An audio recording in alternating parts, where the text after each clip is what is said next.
Hormang qo'shni. Yaxshimisiz? Kelin olib sizga olchimadingizmi deyman-da. Ko'chadan o'zingiz supurib yuribsiz. Navaram kechasi bilan uxlamay chiqdi. Mazasi bo'lmay.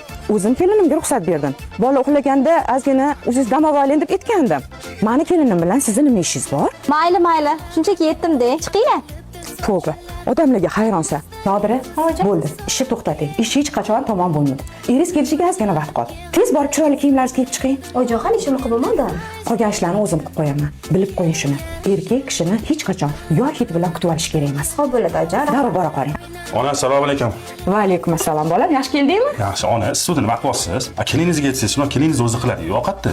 Kelinni nimaga olgansiz? Kelinni sen uchun olganman. Xizmatkorlikka olmaganman. Nodiraxon tayyor ovqat pishirib kirib ketdilar. Tinch oilalarni buzmagin bolam. Bor, uyga kirib kiyimlaringni almashtirgan bolam undan ko'ra. Kelinni o'zi uchun xizmatkor qilib olgan qaynanalar. Kelin sizlarni shaxsiy mulkinglar emas.